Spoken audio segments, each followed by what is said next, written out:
मैं डॉक्टर मौमिता। मैं कोलकाता के इसमें एक ट्रेनी डॉक्टर हूँ और आज मैं आपको अपना पूरा जीवन बता रही हूँ। मैं अपने माता पिता की इकलौती बेटी हूँ जिसका सपना था कि बड़ी डॉक्टर बनकर अपने माता पिता का नाम रोशन करना और उनके सपनों को पूरा करना। आज आप मुझे कोलकाता में एक ट्रेनी डॉक्टर के रूप में जानते हैं। कुछ लोग मुझे मयूरी कहते हैं तो कुछ निर्भया तो कुछ लोग दामिनी। आज देश भर में मेरा नाम हर घर में लिया जा रहा है, लेकिन मेरा असली नाम डॉक्टर मौमिता है। आप सभी ने मुझ पर जो प्यार और मेरे परिवार को जो सहारा दिया है, उसे देखकर मुझे बहुत अच्छा महसूस हो रहा है और इसलिए मैं आप तक पहुंचने की कोशिश कर रही हूं। मैं पश्चिम बंगाल में रहने वाली एक लड़की हूं। मेरा जन्म 1993 में हुआ था।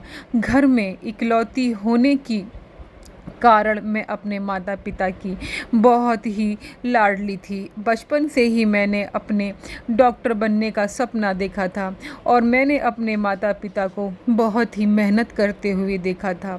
मुझे याद है एक बार जब मैंने डॉक्टर बनने की इच्छा अपने माता पिता से की थी तो वो हम एक मध्यम वर्गीय परिवार से हैं, तो उन्होंने कहा था कि हाँ, हम तुम्हें डॉक्टर बनाएंगे। हालांकि उनके पास इतने पैसे नहीं थे, लेकिन फिर भी उन्होंने कहा कि हम तुम्हें डॉक्टर बनाएंगे।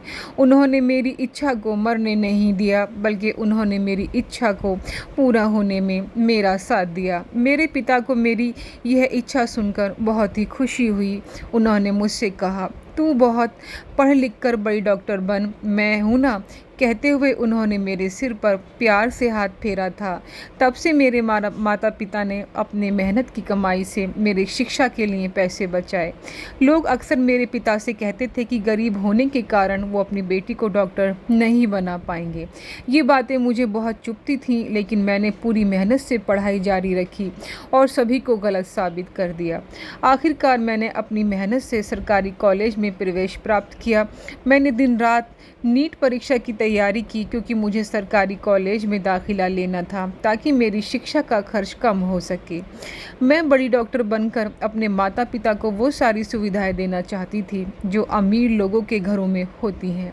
मैं उनकी सेवा करना चाहती थी और उनका नाम रोशन करना चाहती थी। मैं पूरी दुनिया को बताना चाहती थी कि ये मेरे माता पिता हैं और मैं इनकी बेटी हूँ, और मेरी ये इच्छा पूरी भी हुई। नीट परीक्षा में मुझे बहुत अच्छे अंक मिले।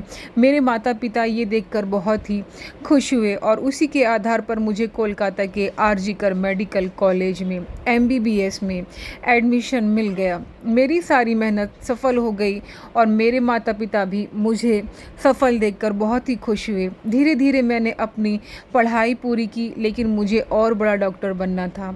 लोगों की बेहतर सेवा करनी थी, इसलिए मैंने पीएचडी करने का निर्णय लिया और उसी कॉलेज में पीएचडी की पढ़ाई शुरू करी। चेस्ट मेडिसिन के क्षेत्र में मैंने गहन अध्ययन किया और अपना पहला साल पूरा किया।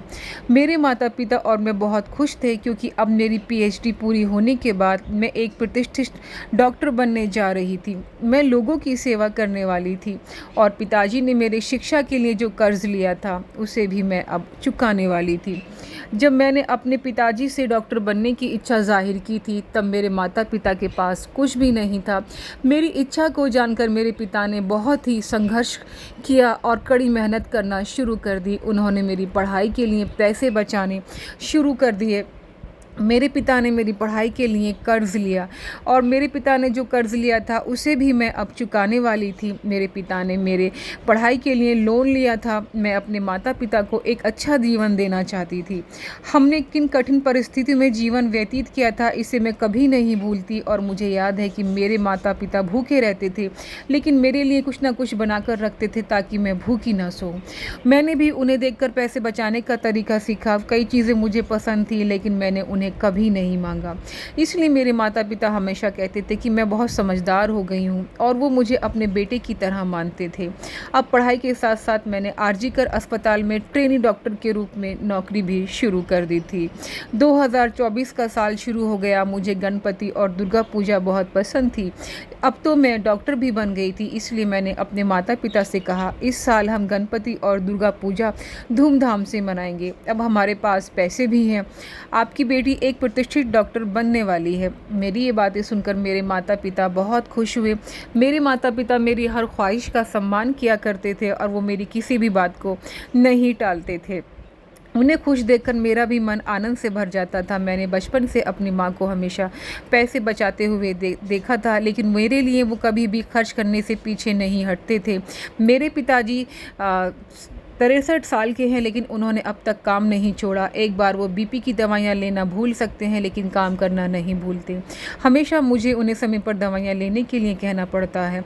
हंसते हुए वो कहते हैं, हाँ बेटी लेता हूँ। मैं भी हमेशा कहती थी, तू हमारी बेटी नहीं बेटा है। माँ मुझे हमेशा यही वर्ड बोला करती थी कि तू हमारा बेटा है।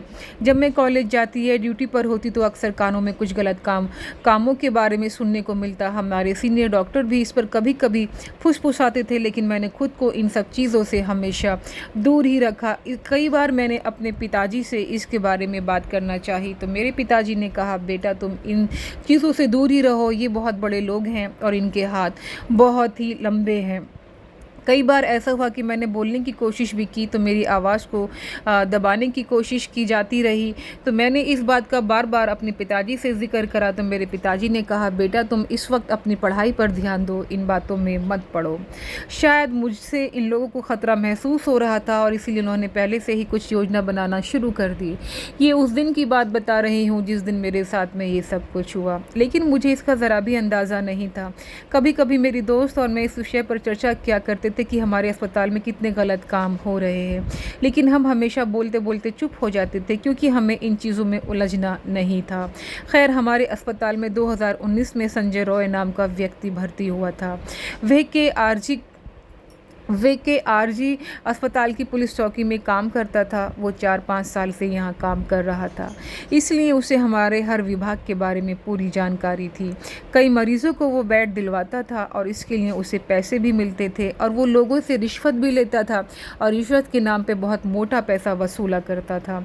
लेकिन इस संजय रॉय की नज़र बहुत ख़राब थी। वो अस्पताल में आने वाली हर महिला को गलत नज़रों से देखता था।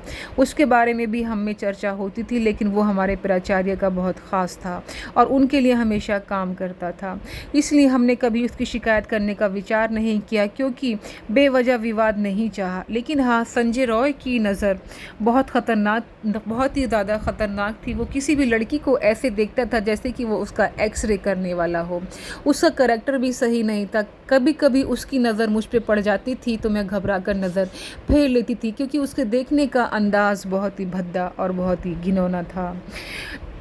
इसलिए मैं ऐसे आदमी से दूर ही रहती थी। उस दिन भी जब मैं घर से काम पर जाने के लिए निकली, मुझे ज़रा भी एहसास नहीं था कि ये मेरा आखिरी दिन होगा, जब मैं अपने घर से जा रही हूँ और अब मैं अपने माता पिता और अपने छोटे से घर को फिर कभी नहीं देख पाऊँगी। शायद इसलिए मैंने अपनी माँ से कहा, पिताजी को समय पर दवाई देना, और रोज़ की तरह कहने वाली मैं उस दिन जाती हूँ कहकर घर से निकली।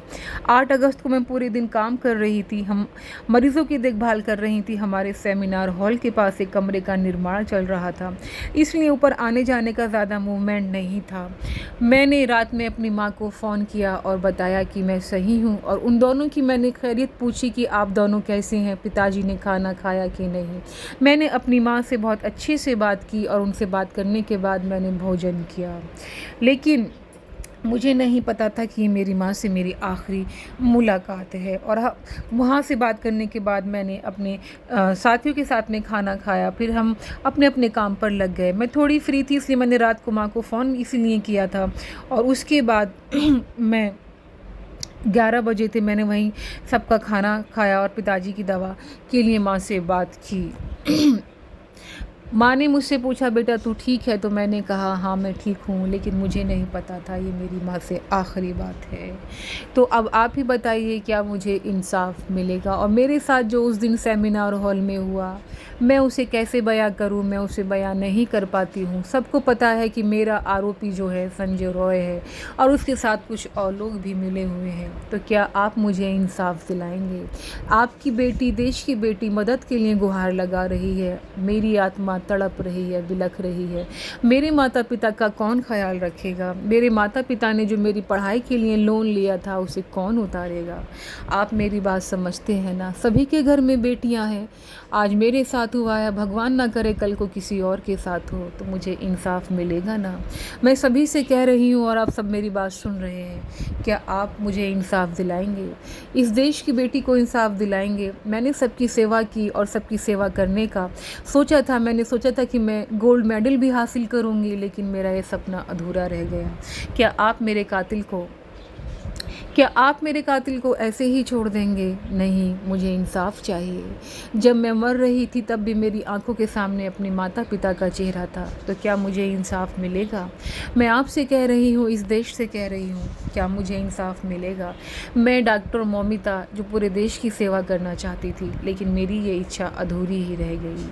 तो क्या मेरी ये इच्छा अधूरी ही रह जाएगी? नहीं, मुझे अपने माँ बाप को इंसाफ दिलाना है। मैंने बहुत कुछ सोचा था कि मैं उन्हें दुनिया की हर सुख सुविधा दूंगी, लेकिन मैं अधूरी ही रह गई।